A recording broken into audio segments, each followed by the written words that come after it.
Simple diffusion. You've learned about this before. I really need you to be able to apply it to physiology. And also, we need to add something to the driving forces for diffusion other than just concentration gradient, which is generally what people teach. So first off, let's just define what simple diffusion is.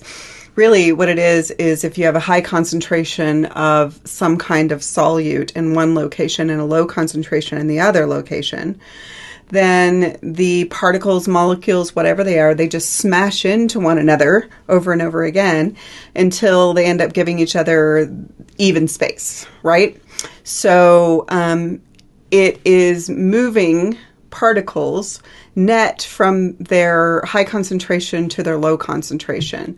So if you started out with a situation like this, and this one has a membrane that has to be permeable to the solute. Membrane doesn't have to be present at all, but in this situation, side 1 has high concentration, 1 molar. Side 2 has 0 molar. And importantly, this is not osmosis because the water is not going to be the thing that's moving. The solute is going to move, which is represented in blue here. So the solute is going to move from its high concentration to its low concentration, but it's not as if we know where like each individual particle is going to move. Like if we call this dude George right here, we don't know that George is going that direction or that Sally or Cletus is going this direction.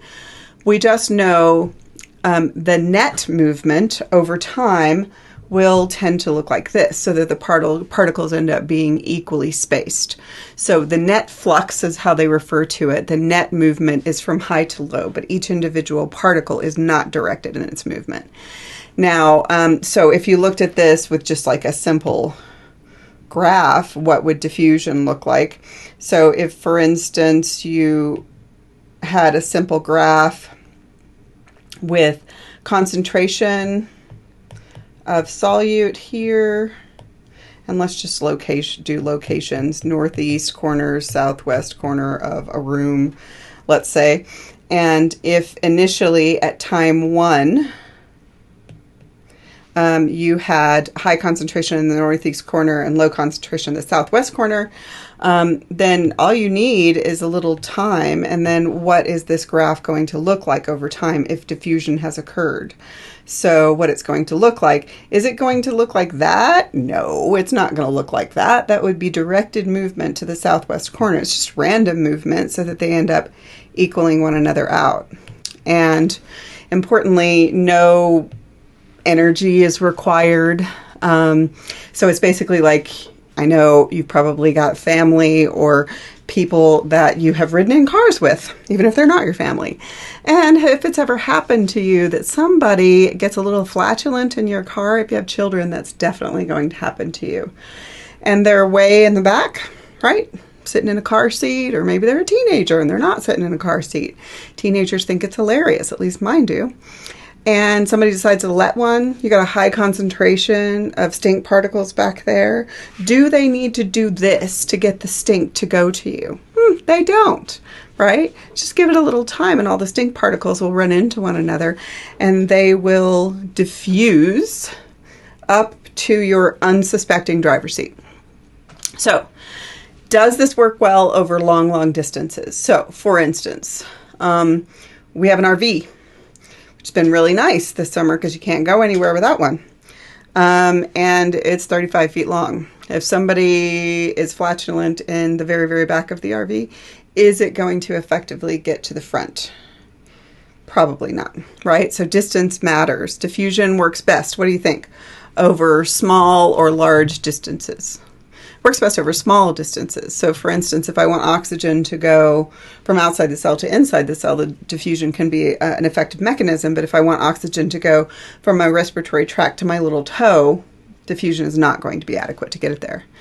And diffusion may or may not involve a membrane. If a membrane is involved, like you see here, then the membrane must be permeable to the solute.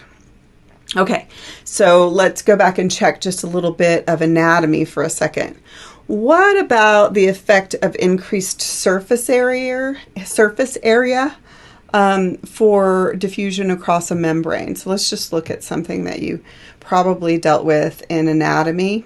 Okay, so if we have two different cells, here's the bloodstream down here. There's a blood vessel. And I've got cell A right here and cell B right here. And my objective is going to be to get something through the cell into the bloodstream. And this something has to cross the plasma membrane. So what will be the effect? Is cell A going to be faster at transporting this solute that we'll call X as the solute? Not charged or anything as far as you know. With more cell membrane, for something that is transported across the cell membrane, with more cell membrane, as long as it doesn't make the cell itself bigger, with more cell membrane, it's going to increase transport rate. So cell B is the winner right here. It's going to have the fastest transport rate. And I don't know if you guys remember what these are called. Not drawn beautifully, but it's this really curved, usually apical surface of the cell membrane. What are these called? Are these cilia or microvilli? These are microvilli, and their job is really to increase surface area, and usually it has something to do with transport. Okay, so now we have to get into something else that a lot of times they don't cover in 1610, but they may have. So usually what we say is, okay, the driving force of diffusion is just a concentration gradient. If you've got more of stuff in one place and less of stuff in the other place, that is going to be the driving force. Well, that's true as long as you're not dealing with charged particles and a charged cell. But we will see in the next set of notes that all cells at rest have the potential to have a charge.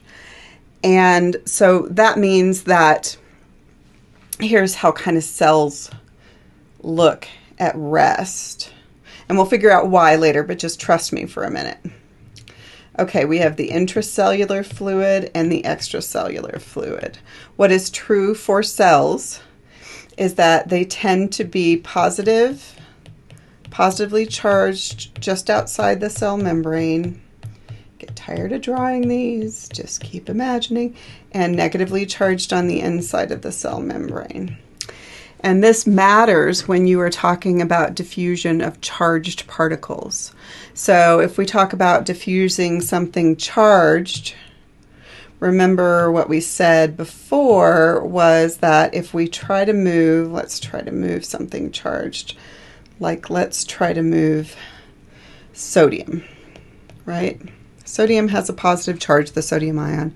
Hopefully you remember, because I talked about it last time, that charged particles really can't traverse the cell membrane, but that doesn't mean they can't get in and out. They generally are going to use what kind of protein? A channel or a carrier to get in and out. They are going to generally use a channel. There are exceptions to that. I'll talk about the exceptions later. So what is going to drive sodium to go one direction or the other?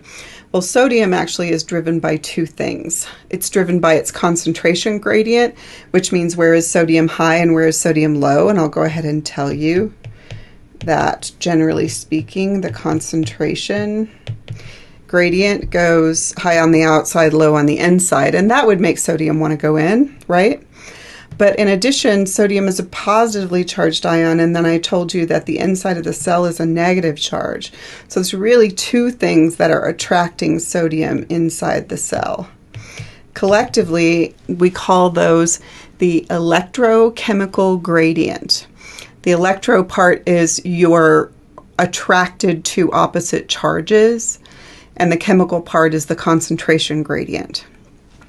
Now, what gets a little difficult for some people to determine is what happens if the concentration gradient favors it one way and the electrical gradient favors it the other way.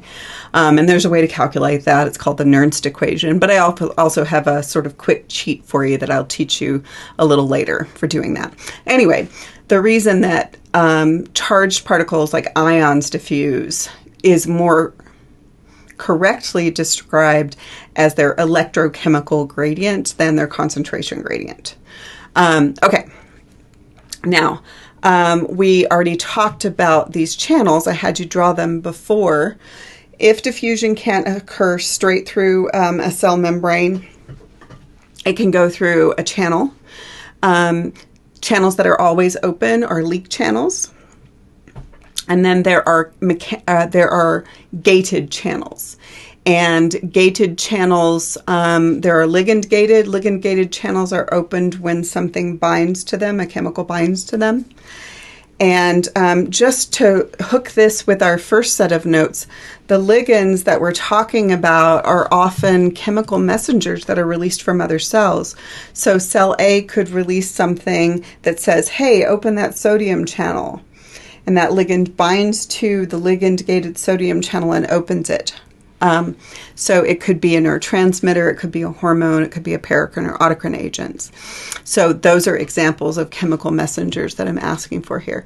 And then the voltage-gated channels open when you zap the cell, and then mechanical gated channels open when you stretch or squish the cell. Okay, so that is your diffusion and channel.